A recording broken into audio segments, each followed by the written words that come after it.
गीतं मधुरं गीतं मधुरं भूतं मधुरं सुखं मधुरं भूतं मधुरं सुखं मधुरं रूपं मधुरं तिलकं मधुरं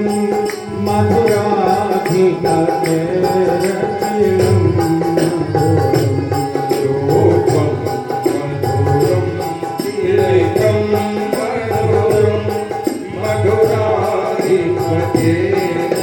पर्णं मधुरं पर्णं मधुरं कर्णं मधुरं कर्णं मधुरं हरणं मधुरं स्मरणं मधुरं हरणं मधुरं स्मरणं मधुरं बलितं मधुरं समितं मधुरं मधुराधिपतेरखिलं मधुरं मधुरं मधुरं समितं मधुरं मधुराधिपतेरखिलं मधुरं कुञ्जा मधुरा माला मधुरा कुञ्जा मधुरा माला मधुरा यमुना मधुरा तीर्थी मधुरा यमुना मधुरा तीर्थी मधुरा सलिलं मधुरं कमलं मधुरं मधुराधिपतेरखिलं मधुरं सलिलं मधुरं कमलं मधुरं मधुराधिपतेरखिलं मधुरं गोपी मधुरा लीला मधुरा गोपी मधुरा लीला मधुरा युक्तं मधुरं मुक्तं मधुरं युक्तं मधुरं मुक्तं मधुरं दृष्टं मधुरं श्रेष्ठं मधुरं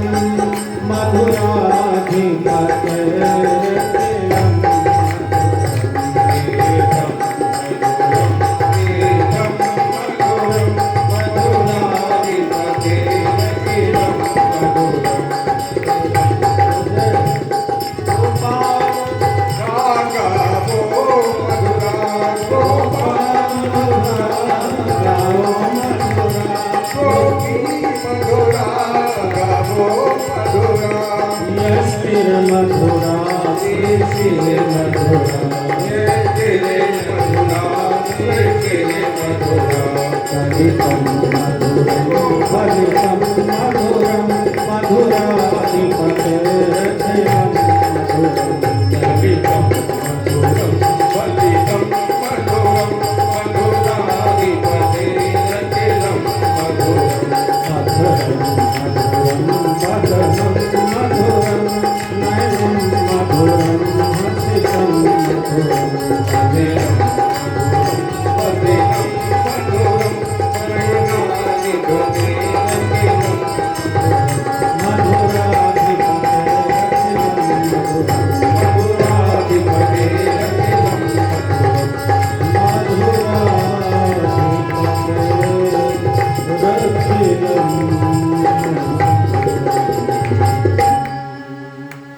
बोले कृष्ण भगवान की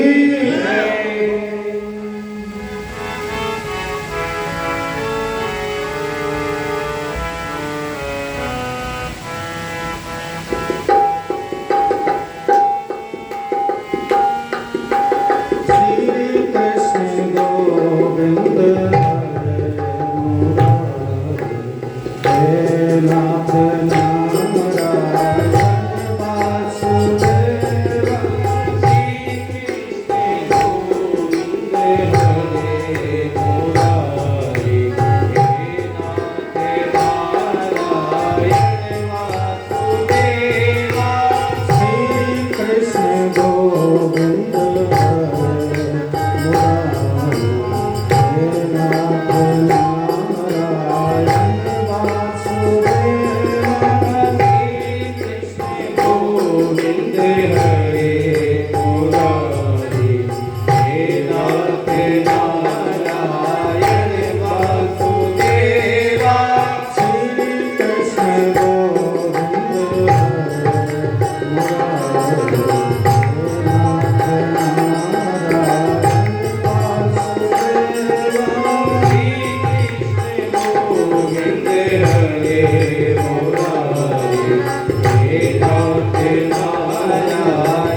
प्रेम और श्रद्धा से हम लोग आज चतुर्थ दिवस की कथा में प्रवेश करें। निवेदन यह है कि आज ठाकुर जी को पधारना है, प्रकट होना है। अपने हृदय को हम सब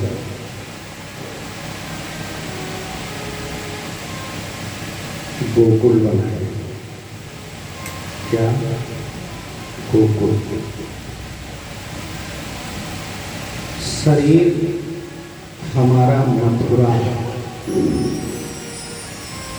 बड़े ध्यान पूर्वक सुने। शरीर हमारा मथुरा है। मथुरा में भगवान आए तो सही, पर रुके नहीं। कहाँ रुके? गोकुल में। तो हृदय को गोकुल बनाना है। अगर अपने हृदयाकाश में, अपने हृदय रूपी मंदिर में भगवान को स्थापित करना है, भगवान की प्रतिष्ठा करनी है, भगवान को बुलाना है, तो हृदय को गोकुल बनाना पड़ेगा। और गोकुल का शाब्दिक अर्थ जानते क्या होता है? गो मीन्स होती हैं इंद्रियां, और कुल मीन्स जहां से इंद्रियों का संचालन होता हो, कुल। तो समस्त इंद्रियों का स्रोत है हमारा हृदय या मन। मन जब तक बिजली या करंट नहीं देता तब तक हमारी कोई इंद्रियां क्रियान्वित नहीं होगा। इसलिए मन को, हृदय को, ये सभी इंद्रियों का स्वामी है। तो कहने का भाव गोकुल, जिसकी सभी इंद्रियां मन समेत परमात्मा की चाह में, परमात्मा से मिलने की उत्कंठा हो जाए या ललायित हो जाए, तो भगवान कहीं भी हों, भगवान प्रगटे कहीं भी, लेकिन आकर गोकुल में ही लीला का आनंद लेते हैं। तो गोकुल ये हमारा हृदय कैसे बनेगा? जब हम सभी इंद्रियों को भगवान की चर्चा में सराबोर कर देंगे। बड़ी तन्मयता के साथ जब हम भगवान की, क्योंकि कल हम लोग सुन रहे थे, देखिए हम लोग कथा को सिर्फ इतना समझते हैं कि कहने वाले का काम है कहना और सुनने वाले का काम है सुनना। तो कहने वाला कह दिया और सुनने वाले ने सुन लिया, क्या इसी से बात बन जाएगी? नहीं। जब तक उसे हम, इसलिए हमारे यहाँ कहते हैं निधि ध्यासन, सुनो, बोलो, और उसके बाद अपने हृदय पटल पर उसे बैठा लो। यानी कि सत्संग से सुनी हुई विवेकपूर्ण बातें हमारे चरित्र में चरितार्थ हो जाए।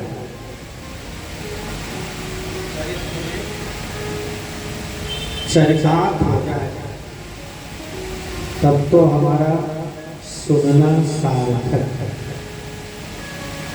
और सुन करके भी एक महाराज जी कहा करते थे, कहीं राम कथा हो रही थी 9 दिन की, कृष्ण कथा भागवत 7 दिन की, राम कथा 9 दिन की। 9 दिन किसी ने संकल्प लिया पहले ही दिन कि मैं 9 दिन बड़े आदर के साथ सुनूंगा, और नित्य ही उसने कथा सुनी। 9वें दिन कथा संपूर्ण हुई तो बाद में कथावाचक के पास व्यक्ति गया और बड़ा नम्र निवेदन किया, महाराज धन्य है आपने तो जीवन को धन्य बना दिया, ऐसी प्यारी कथा सुनाई कि जीवन धन्य हो गया। तो कथावाचक जी महाराज बड़े खुश हुए तो चलो कम से कम किसी एक को तो हमारे कथा का असर हुआ। अरे सब भगवान की महिमा है जी। महाराज अगर आप बुरा न माने तो सिर्फ एक शंका रह गई है, मैं आपसे पूछना चाहता हूं। तो पंडित जी महाराज ने कहा जब सारी बात समझ आ गई तो एक शंका लेकर तुम क्यों परेशान रहो भाई, तुम वो शंका भी प्रकट कर दो, मैं प्रयास करूंगा कि वो शंका भी तुम्हारी दूर हो जाए। तो व्यक्ति ने कहा महाराज बस इतना ही, तो बहुत बड़ी बात नहीं है। क्या राम राक्षस थे या रावण राक्षस था? राम राक्षस थे या रावण राक्षस था? सिर्फ यह बात समझ नहीं आई, यह बता दीजिए बस। तो पंडित जी ने सुन करके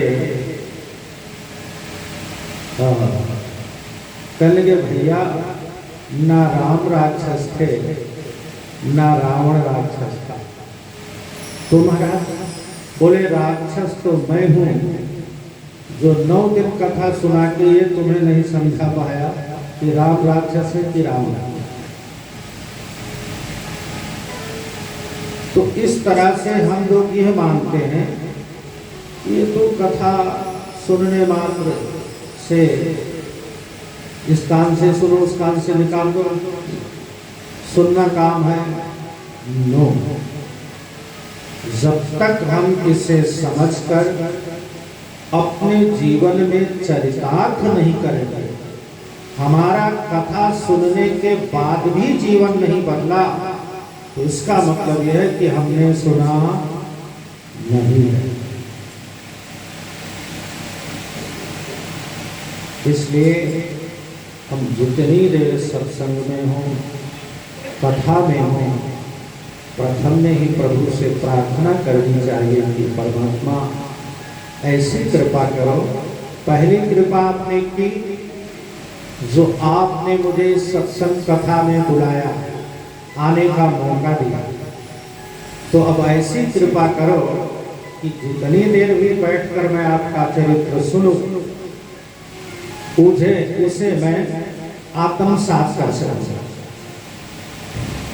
तब तो पढ़ने सुनने का लाभ है, अन्यथा हमारा जीवन ज्यों का त्यों ही बना रहा तो फिर तो सुनने का कोई लाभ नहीं। इसलिए बड़ी तन्मयता से, क्योंकि एक बात और समझने की है, जिस भागवत को हम लोग सुन रहे हैं, परंपरागत ये भागवत जगत में प्रसारित हुआ। नारायण ने ब्रह्मा जी को एक श्लोक में यह भागवत दिया, फिर ब्रह्मा जी के हृदय में बैठकर वही भागवत नारद जी को मिली, नारद जी से व्यास को मिली, व्यास से सुख को मिली, सुखदेव ने सबको सुनाया। तो जब ब्रह्मा ने नारद को ये भागवत दी तो बोलते हुए तो नारद ब्रह्मा जी दिखाई दे रहे थे, लेकिन हृदय में प्रविष्ट होकर परमात्मा ही बोल रहे थे। ऐसे ही बोलते हुए तो नारद जी दिखाई दे रहे थे। ध्यान रहे, भागवत में जब नारद जी ने व्यास भगवान को बताया कि आप गोविंद के गुणानुवाद को लिखो, तब तो था नारद वाच।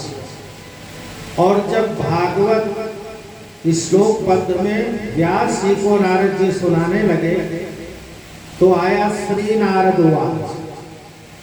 क्या श्री जुड़ गया? क्यों? पहले जो बातें कर रहे थे वो नारद कर रहे थे, इसलिए नारद वाच था। लेकिन जब भागवत परोसना हुआ, देना हुआ, तो नारद जी के हृदय गत में नारायण विराजमान होकर व्यास जी के लिए वही भागवत परोस दिया। तो जब नारायण बोलने लगे तो श्री नारद वाच। इसलिए कहते हैं वक्ता को मनुष्य समझकर कथा नहीं सुननी चाहिए। क्यों? क्योंकि वक्ता के हृदय में भगवान ही बैठकर और बोल रहे होते। दिखता तो सिर्फ वक्ता है, लेकिन सच्चाई यह है कि बोलते भगवान ही है।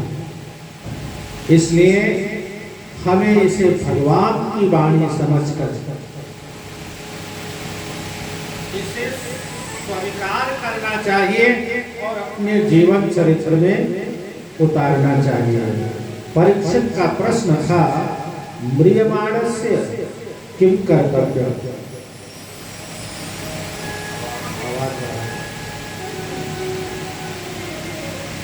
हर मरण धर्म का और कर्तव्य क्या है? हर मरण धर्म का कर्तव्य क्या है? क्योंकि प्रत्येक व्यक्ति मरने वाला है। हम में से कोई जगत में जिसने जात से ही ध्रुव मृत्यु, जिसका जन्म हुआ वो मरने वाला है। तो इसका मतलब ये हुआ कि जब सब कोई मरने वाला है तो सबका एक ही कर्तव्य है। सबका एक कर्तव्य है। और मरने वाला का क्या कर्तव्य है? मृत्यु भय से कैसे छुटकारा मिले? तो सुखदेव स्वामी प्रसन्न हो गए प्रश्न सुनकर, क्योंकि अष्टादश पुराणेषु व्यासस्य वचनं द्वयम् परोपकाराय परमो धर्मः अपकाराय परिपीडनम्। 18 पुराण बनाए थे पर अंत वचन वो 2 ही कहे। 18 पुराण का निचोड़ सार 2 बातों में लिख दिया। क्या?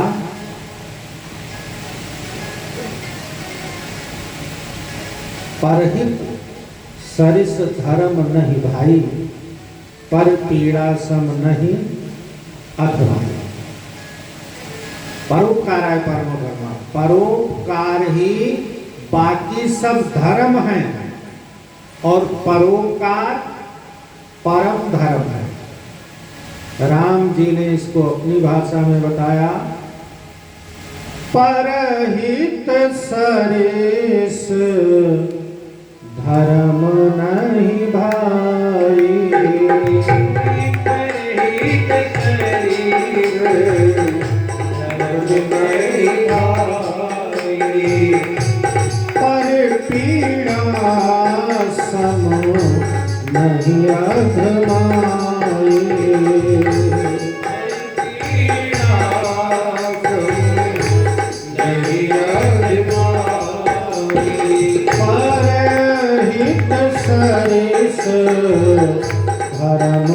नहीं भाई,